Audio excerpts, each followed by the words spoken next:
Welcome to the Kingsburg Community Church podcast, Thinking About Faith. We pray that this podcast helps you deepen your faith in God and stir some inner thoughts about the Christian life. Welcome to our Thinking About Faith podcast. In our Thinking About Faith in the Workplace series, where we get to interview some folks about how they think about their faith and handle their faith on a day-to-day basis in the workplace. So this is part 2 of our interview with Rick Schuil from Schuil Ag Real Estate. And let's just dive right in. We're picking up where we left off last week. Is it well with my soul? And if it's not, move on. That makes sense? It does. Okay. That's not something most people can do. What do you think that strength, what do you attribute that to, being able to say no in a situation like that? Well, what's the topic of our talk? Thinking about faith in our work. Yeah. So you can tell when you're rubbing your hair the wrong way. I mean, it's obvious. Yeah. And when something's not going the right way and it's obvious, and it's not because somebody is Christian or not Christian that you're working with. They just have a different set of values. And a lot of times it's when human nature is backed into a corner to make a decision. And whether you're a faith-based believer or whether you're not, the pressure of being in that corner causes some traits to come out of you that otherwise wouldn't come out. Yeah. When the waters are smooth and the wind is perfect, sailing is pretty easy. Yeah. But when the waters are choppy and the wind is whipping, the boat gets thrown. And it doesn't take you long to know, hey, this boat's getting thrown. What am I in control of and what am I not in control of? And at some point, you have to pivot and say, time to drop the sail and let's ride these waters out. It's if we keep the sail up, it's not going to end well. We're going to lose the ship, or we're going to be so far off course that no one's goals are going to be met. So it's again, I'm going to go back to what we talked about 15, 20 minutes ago. We're in the relationship business. And my desire is at the end of any transaction that the relationship is as good from the beginning to the end. I'm going to share something interesting. I think our business, my personal business, I'm always intrigued. I probably get a bigger thank you and a firm handshake at the end of a transaction when I deal with full-on strangers that I've never met, rather than maybe that relationship from 20 years ago that's known me, et cetera. And I have always found that interesting. Yeah. And I think part of that, though, is I think people take me for what I am today. They know. I think my faith is pretty clear. And again, I don't walk in with if you look at the lapel on my vest today, I don't have an American flag or a cross. Yeah. I don't have either. But I have my good name and my good reputation. And I think people sense from me that I'm about as sincere as they come. And I think that's what people find. And I think my sincerity, again, is if you are true to your faith, if you are spirit-led and spirit-driven, that's what's leading you. Yep. I don't believe, and I'm going to go back to the school teacher, I don't think the school teacher puts the Holy Spirit on hold from 7:30 to 3:30. They're either being led or they're not during the day. Yeah. And that's why some teachers you look at and say, boy, they are the best school teacher. I wonder what it is about them. Yeah. Or the teller at your bank. Well, we don't go to tellers anymore. We do it online. All those relationships. That's funny. I just said that. We talked about that earlier. Fewer and fewer relationships. So I'm going to go back in my business a bit. I used to go to the bank every day. I'd walk across the street to Bank of America. I can see the banker and I can't think of his name all of a sudden. but it was always a hello there. Yeah. Brian Tamajan's mom was the teller, Sadie. You'd go down to Model Drug for a cup of coffee. Russ was there. Same lady pouring coffee. Same 8 guys at the counter. So you'd have those relationships. You'd walk down to the title company, and you talk to your title officer, Darlene Foxen, for 100 years, and then we'd have realtor meetings once a week where you'd face-to-face see all the realtors. All of that now was done through texting and online through. I'm holding up my smartphone, like people can see this on the podcast. I'm holding up my smartphone just so you can see that. But all of these relationships, I don't go to the bank ever anymore. Yeah. It's all done electronically. I don't go to the title company anymore. If I do go to the title company, the title officer says, "Oh, it's so good to see you. We haven't seen you in months," where it used to be 2 to 3 times a week. So I'm still in the relationship business, but even my relationships have changed through technology. Yeah. That's wild how fast it's changed, truly. Let's get back to your list. I feel I've bounced around a lot over there. Have you ever had to make a tough decision because of your faith? I guess we kind of touched on this. Just you kind of answer this. How did it impact your work? I'm going to share one. Okay. I've got a really good story. Yeah. So again, a Sikh client from out of the area. So I had to travel to the northern part of the state. I'm going to be a little bit vague because I don't want to throw anybody under the bus. Yeah. I was invited, good client, wealthy. I was invited to his son's, I don't know if you've ever been to a Sikh wedding, but it's a week-long event. There's a lot that goes on. This was the prayer ceremony. Well, I'm a good team player. I'll go to the prayer ceremony. Yeah. So I've thrown my fair share of weddings with 4 children. I've done a pretty darn good job, but this prayer ceremony was above and beyond a wedding reception. It was a Saturday afternoon, a full-on luncheon. I'm going to say buffet, but the centerpieces, the tent, the music, the catering. I mean, everything was over the top. And of course, I'm on my best, business behavior because I'm networking with multitude of clients there and people like seeing me. I stand out at these events. I used to think I had blonde hair. I think it might be a little gray now. But I stand out culturally at these events. Yeah. Because of my big Dutchness. How's that? I'm not going to say anything other than that. But people like to see me at these events. And I get quite a bit of attention of which I'm happy with. We've talked about this before. I'm an extrovert and I've never met a stranger and I love going to these. Well, it went from this very casual luncheon, breaking bread, visiting, and then we got led down a pathway into another tent where I was asked to put on a scarf and kneel for their ceremony. And I kind of had a wait a minute moment. Mm-hmm. This doesn't feel quite right. Mm-hmm. But I was kind of sucked into how do I bail out now? Yeah. It's like a little bit of, oh, shoot. Yeah. So it was kind of funny. You went from the large food tent down a narrow hallway tent to the prayer ceremony tent. So I took my position at the very back with other non-Sikh people, I might add, and kind of just did as much as I felt I could do. Yeah. And then we were asked to go forward and do and again, they're chanting or praying in their language. And I pulled the ripcord. Yeah. I went out the back door. Yeah. I didn't go out yelling. Yeah. I didn't make a scene. Yeah.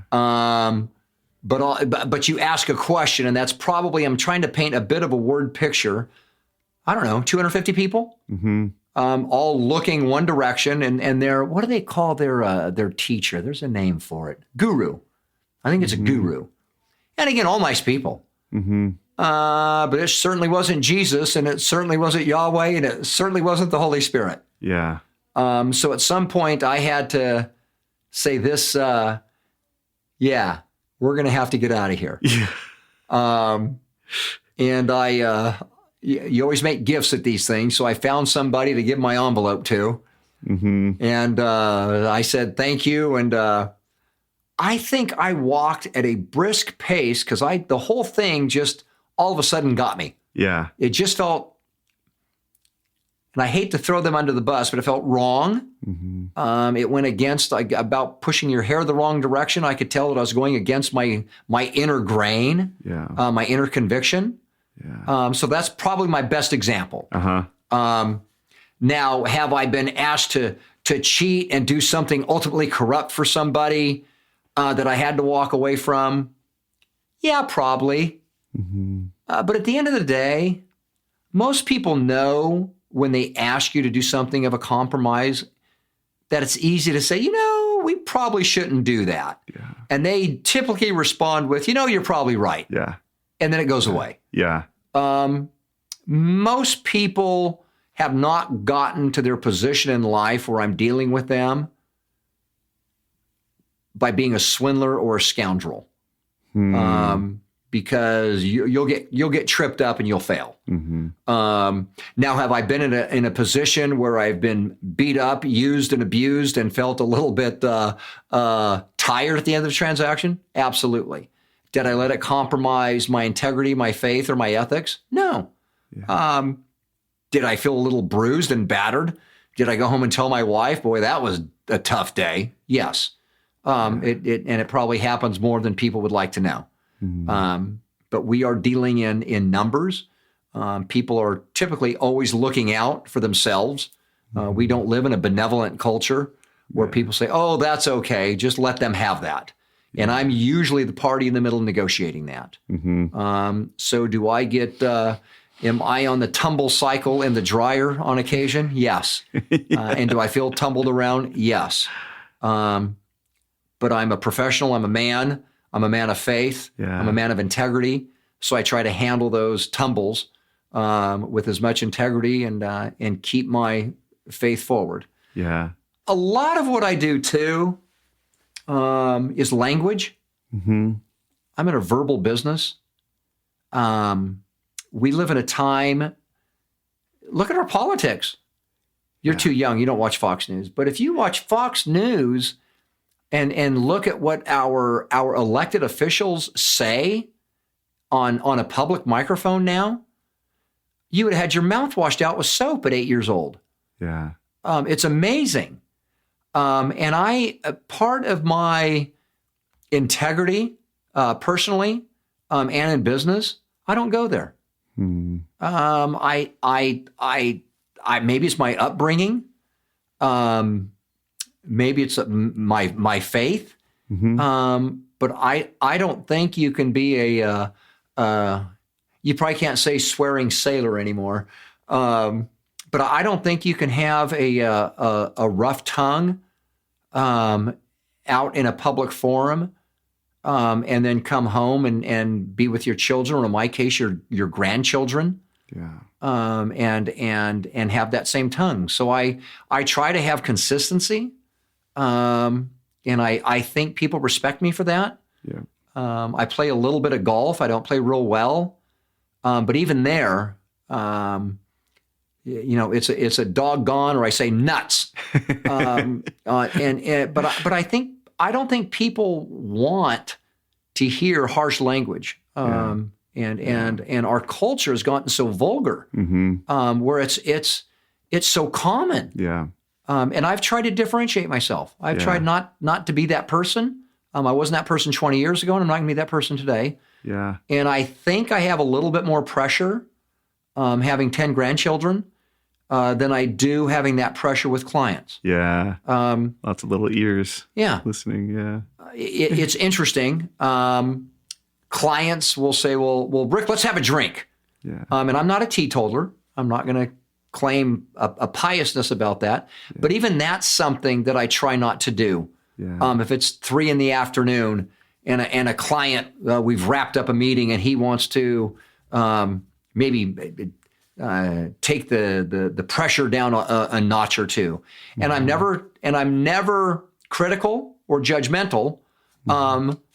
But I just say, I'm moving on to the next meeting. Won't be able to do that with you. Yeah. But even little things in my professionalism, and whether that's faith-based or not, but I think it's all part of the same. That's all part of my fabric. Anyway, so I touch on language and actions, and I just try to be super consistent. Yeah. I don't want to be a different guy. I don't want you to look at me up in the balcony on Sunday morning and say, boy, he sure is a different guy on Wednesdays than he is on Sunday mornings. Yeah. Don't want to be that guy. Yeah. What are some of your personal practices that help you on those really hard days where you come up just beat up? You're the middle guy. Everybody wants something from you. How do you keep that consistency in your daily practices throughout your weeks? To be the positive peacemaker, man of integrity that you are, and that you have been for decades, and people, know your reputation. What are some of your practices that you've found have kept you on point with those things? I do a lot of self-talk. Yeah. I don't have a management group that I can go to and share what a tough day or what a tough client. We're all pretty independent in our industry.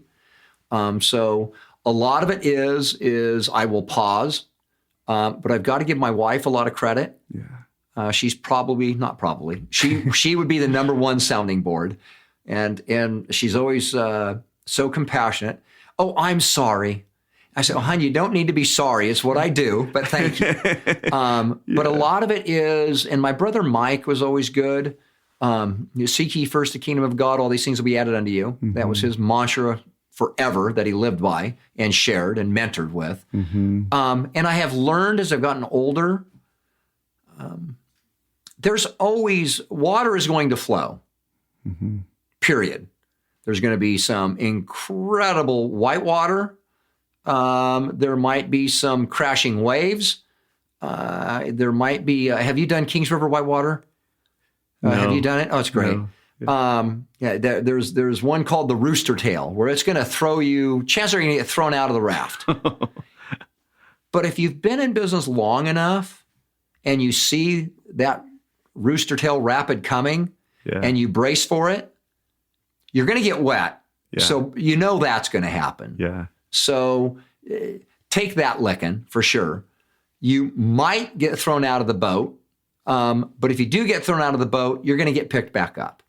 And if you're in a good organization, whether it's your faith organization, whether it's your small group organization, whether it's your family organization, you're going to hit rapids. Water flows. You're going to hit the rapids. Yeah. You're going to see the big rooster tail you're going to get wet.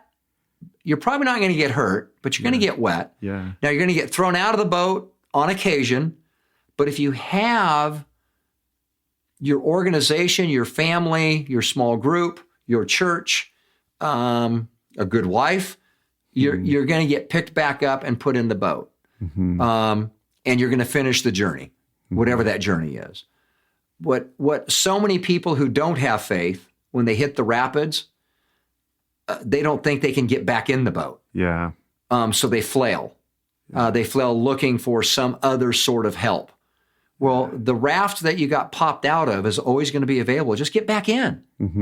And chances are, if you go on that rafting journey with Kings River Expeditions, part of the training they put you through, there's 6 of you in the raft, is they tell you how to lift and pull that person back into the boat. Now I'm being visual again. Sorry for those of you on the podcast, but you grab the 2 top straps of the life jacket and you yank for all you're worth to get that person back in the boat. Yeah. So if you're in the white water, or if you're a person that's in the boat, you need that person in the boat to help you get back in. Yeah. Now, if you're the guy that runs solo, yeah, you're going to need some help. God bless you, because you're going to get knocked out of the raft. And if you're the guy that thinks that you can make it through life without anybody, it's 10 times harder. Have you ever tried to crawl into a raft without help?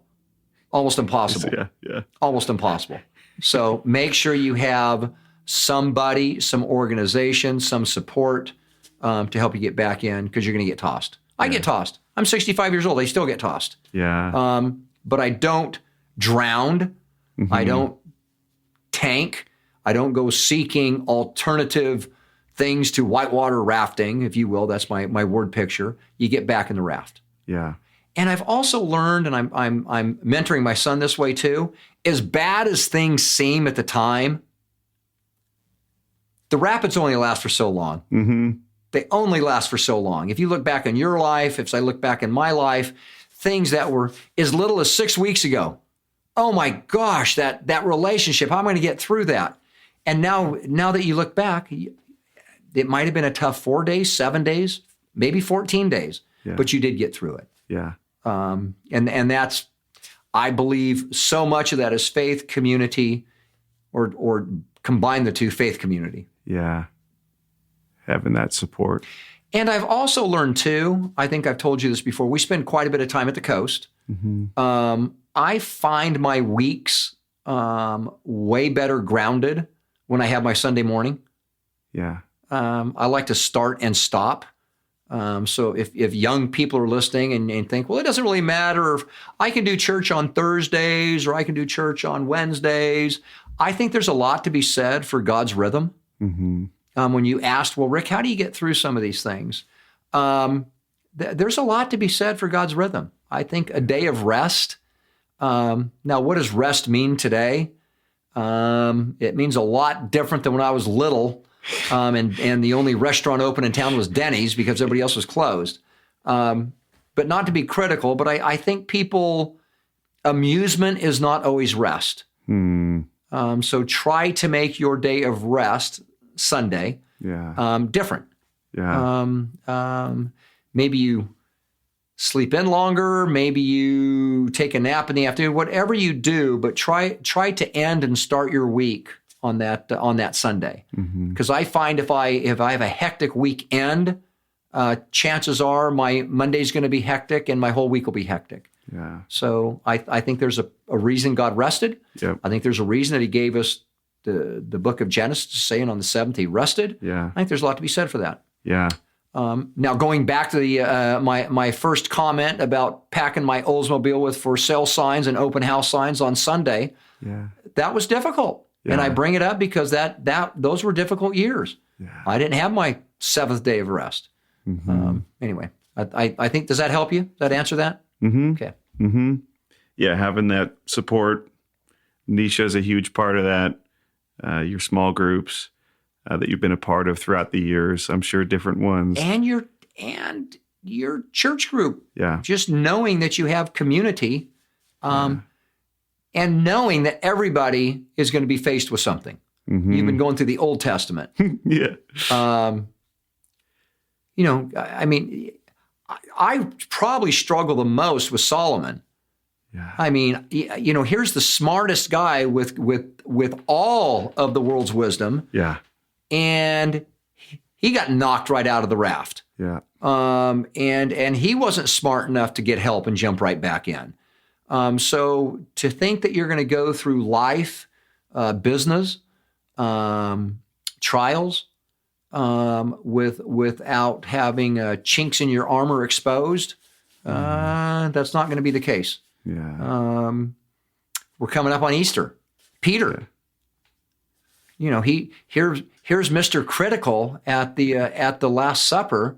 Well, certainly, Lord, that's not going to be me. And he's pointing at everybody else. And then within hours, he's denying 3 times. Yeah. And how do we not identify with that as men? Mm-hmm. He was the macho one of the group. He was the one that had the rough hands. Yeah. And he caved to pressure. Right. I'll die for you, Jesus. I'll die for you, Jesus. Everyone else might leave. Yeah. And then he cursed. Yeah. We don't bring that up because we can't curse in church, but even he cursed to show that he was a man's man. Uh-huh. when they asked him, well, aren't you you're one of his followers, aren't you?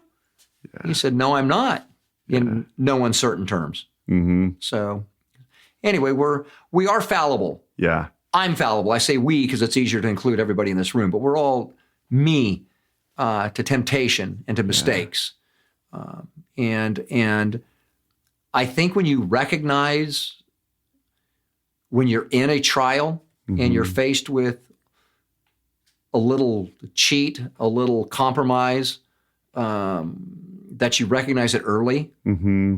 And I think it's, I don't want to say easier, but as you age and have gone through more and more trials, that I think this is not the one you're going to die on. Yeah. You're going to get through it. Yeah. It may seem, oh my goodness, at the time so big. Yeah. And again, I'm going to bring up my son, but you'll look back and say, remember 6 months ago, this was huge. Yeah. Now it's not even an issue. Yeah. And you just move on from there. Yeah. I think that's encouraging to hear. Now, I feel I should bring this up because this is about our spiritual walk and our salvation and who we are in Christ. Do I pray for success? Do I ask God to get me the big listing? Do I pray that my competition will not have as good as a presentation as me on Thursday afternoon when I'm going for the big listing? That is not me. Yeah. Do I pray every morning? Yes. Yeah. Do I pray for my family? Do I pray for my grandkids? Do I pray for my wife? Do I pray for my friends? Do I pray for health? Do I pray for my business relationships? Mm-hmm. But I just struggle. I'm not the guy that scores the touchdown and points and said, God blessed me on that. Yeah. I think God's equally as happy with my failures than he is with my successes. I don't think the Almighty is that concerned with my my investing. I think he's more concerned with my mentoring. Yeah. I don't think he's as concerned with how many listings I have. I think he's more concerned with the relationships that are built because of those listings. Mm-hmm. I have a meeting today at 2:00 with again my wonderful Sikh community, and a large pistachio processor. And what is my role on that? My role is nothing more than relationship building, and I think that's what God and His Spirit working through me is most concerned about. Yeah. It's not if I land all 1,500 acres, or if I get 200 acres, or if I get 20 acres. Mm-hmm. I just don't. I think God is pulling for the other team as much as He's pulling for me. Yeah. And when I don't know who's when Deion Sanders says that God's blessed me with this victory, I think Deion is saying God has blessed me with this group of young men that I can mentor. Yeah. I think that's more important.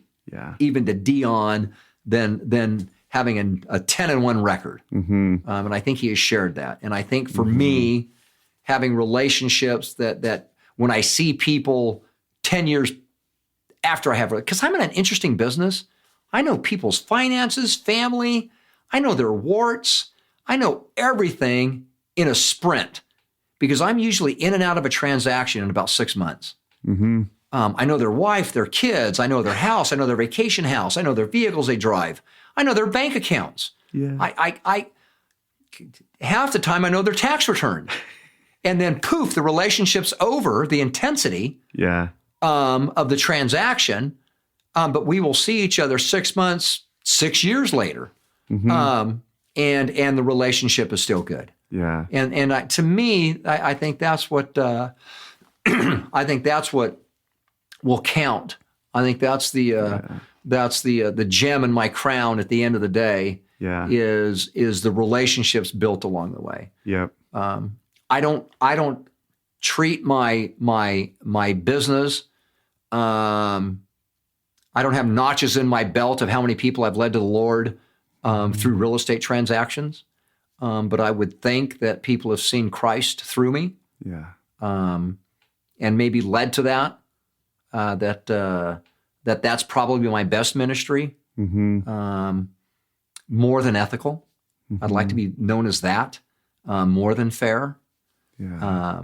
And I believe that's my platform. Yeah. And I welcome it. I like it. Yeah. It's a good spot to be. Yeah. And sometimes I'm the guy, I'm going to go back to the whitewater rafting. Sometimes I'm the guy that's in the water that needs help. But more often than not, I'm the guy that's still in the raft because I've been there. Yeah. I knew to hook my foot under that strap so I didn't get thrown out. And I'm the guy helping the people out of the whitewater. Yeah. And it's a good spot to be. Yeah. It's nice. It's nice having gray hair. Yeah. Kind of puts you in a different spot. People's expectations are different. Maybe they expect less volatility out of a gray-haired guy. Maybe they expect more counseling out of a gray-haired guy. Or maybe it's just me that I expect that out of myself at that point. I don't know. Yeah. But it's a good spot to be. Mm-hmm. And that really your aim is people. It's the heart. It's relationships, and how that the aim isn't get the deal closed. It's like how that changes your whole perspective, and going into that meeting, that's pretty incredible to think about. And it's a powerful way that you are bringing your faith into your work and every day. It's just the people God's put in your life, and hey, you guys get to do some really amazing deals together too. And I'll have brand new people today at 2. Yeah. And that and God's equipped me for that. Yeah. I'm looking forward to the meeting. And I might walk into a meeting. It might be a buzzsaw. Yeah. I don't know. It might be whitewater. But I'm okay with that. Yeah. I'm okay with that. And this is old language, trials and tribulations. We don't use those words anymore. But I mean, this culture we live in, it's rapid, it's angry, it's fast. People are looking to satisfy every need immediately.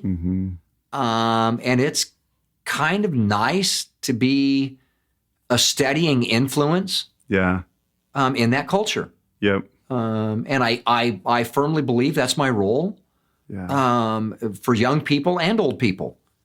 Because old people are getting tossed around a lot. Things are changing so fast. And it's interesting. I deal with a clientele right now who are wealthy on paper, but might be struggling financially. They have assets, but they might not have much cash flow or not much money in the bank just because of the way the world is working against them. The economy, imports, exports, interest rates, cost of doing business. And a lot of people who have put all their faith in the price of almonds and how big their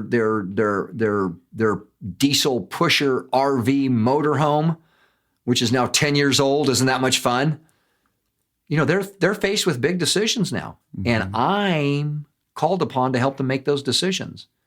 I'm sitting there with their attorney. I'm sitting there with their CPA, their banker, helping them make these decisions. And I'm usually the guy that has to bring the bad news of yesterday you were worth this much. Today you're probably worth this much. And how I approach that meeting, how I give that message, I can either be arrogant, abrasive, or I can be compassionate.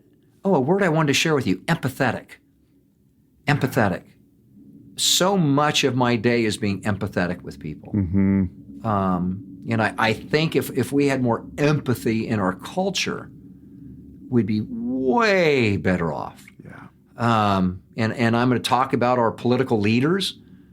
No empathy left. Everybody's punching each other. Nobody takes a look at the other side. It just doesn't happen anymore because empathy is just putting yourself in somebody else's shoes and taking a look from their eyes. That's all empathy is. It's not sympathy. It's empathy.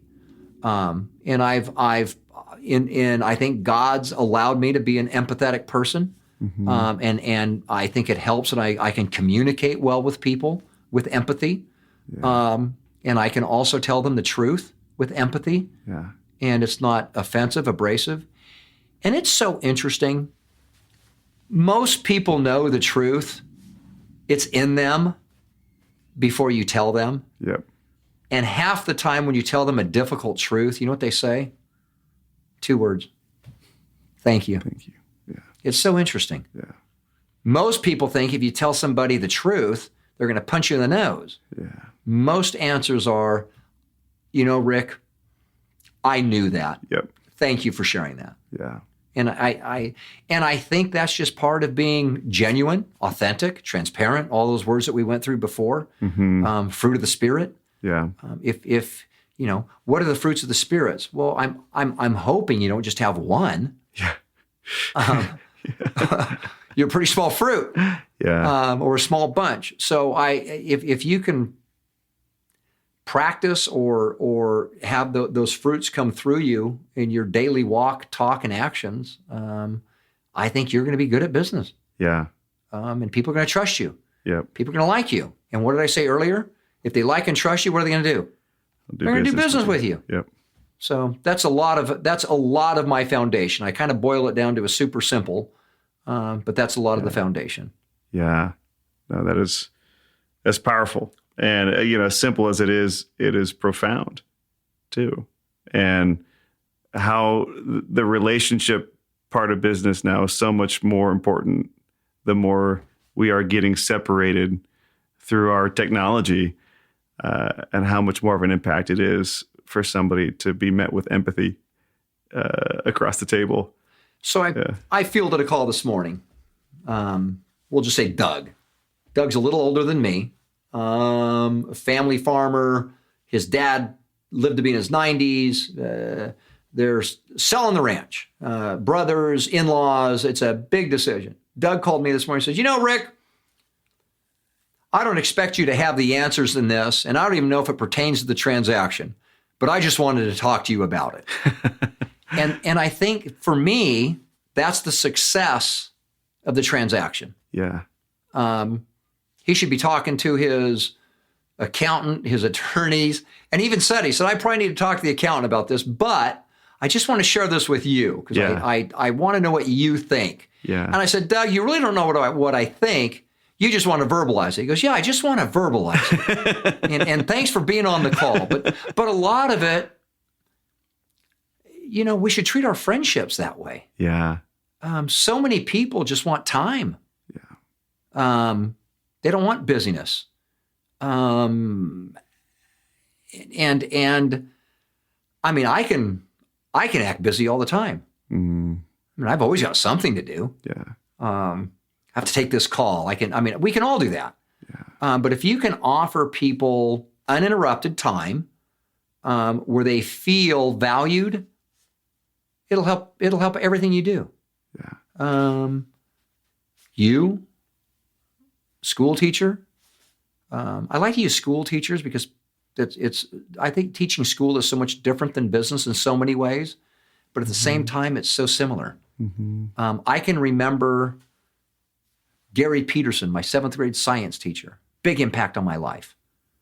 Do I remember my first real estate agent? Probably not.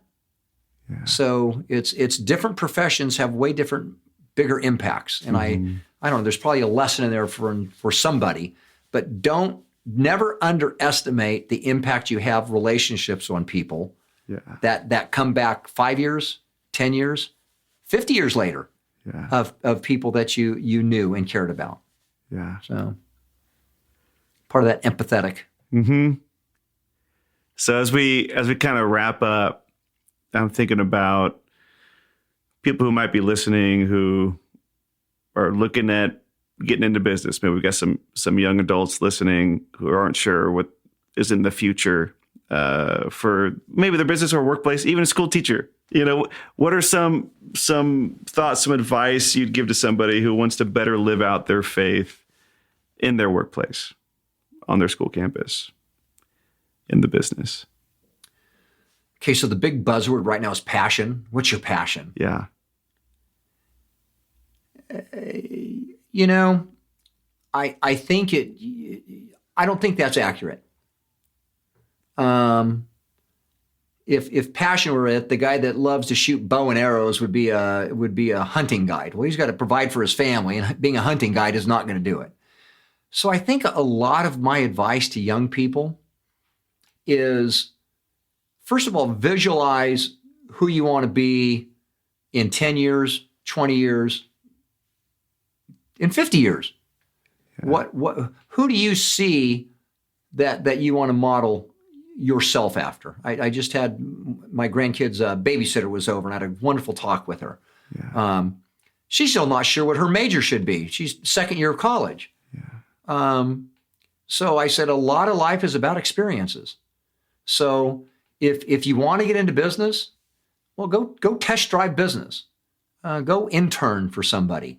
Mm-hmm. If you want to be in ministry, go intern with Ricky or with Garrett. Yeah. If you want to be in music, go intern at your church with Mr. Memley. Mm-hmm. There's several different ways to gain experience in life.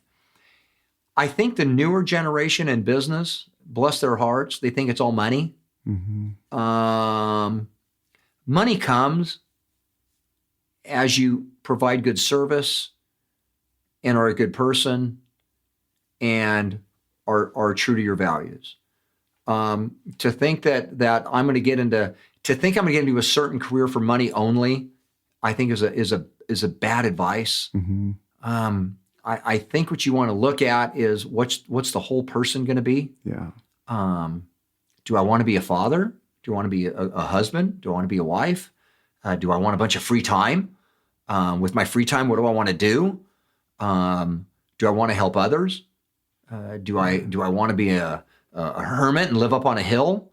But so many things come into play when people ask advice. Something as simple as a college major. Yeah. Well, I had my financial advisor shared with me this year, what's the goal of the goal?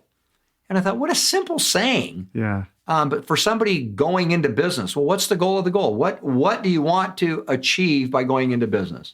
Yeah. Well, I want to make a name for myself, or I want to make $1 million, or I want to help my fellow man, or I want to create a legacy for my family. So what's the goal of the goal? Because once you have a goal in mind, well, then you can chart your path. I need an education. I need to get licenses. I need to get credentials. If you want to lead a church, you just can't hang a sign up on the corner saying, I'm available to lead a church. You had to take certain steps to lead the church. And if I'm counseling young people today, take the steps. Yeah. It's not going to happen overnight. Yeah. If you're in college, don't waste your summers away. Take a job with somebody that's going to let you know if you've got it figured out. Mm-hmm. If you want to be in agriculture, go work for the irrigation company for a season. Go work for the pest company for a season. Go drive a tractor for a season. Who knows?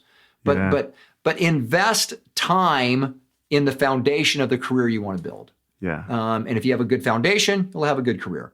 If you didn't invest in the foundation, you're going to change careers multiple times. Yeah. That's my advice. Yeah. No, thank you for that. So as we wrap up, are there ways that our listeners can be praying for you and the work you're doing, and any way that I can be praying for you? And how am I supposed to answer that? Of course, pray for me. Yeah. Yeah. I think if you're praying for somebody, I think I am not unlike the rest of your parishioners that you look at every Sunday morning. Yeah. We're all distracted. Yeah. We're all distracted. We're distracted by corrupt TV shows. We're distracted by too many sporting events. We're distracted by this thing we call an iPhone. So I think if we could pray for less distraction in my life, in our culture, I think what prayers for me would be to be a good grandpa, to be a good role model, to keep relationships important, to make sure that I have an hour of my day to spend with my pastor to talk about things that are important. Those are the things that I think you pray for. I think all of us sitting in this room are in the relationship business. There's all of us. I get paid for my relationships different than you get paid for your relationships. But we're all in the relationship business. And I think if there's a prayer to be had, that people are true to their convictions, that they're honest with their family, that they can be of value in their conversation to others. And if you can pray for somebody to be not distracted and seek ye first the kingdom of God and all these things will be added unto you, I think that's a pretty good prayer in the morning. Yeah, that's powerful. Thank you. Thank you, Rick, for your time. And I think it really means a lot that you would come and share and sacrifice that time to share a little bit about your faith and your journey and your workplace. And I know you've got meetings today, but I'm blessed by hearing from you today, and I know our listeners will be as well. And so thank you.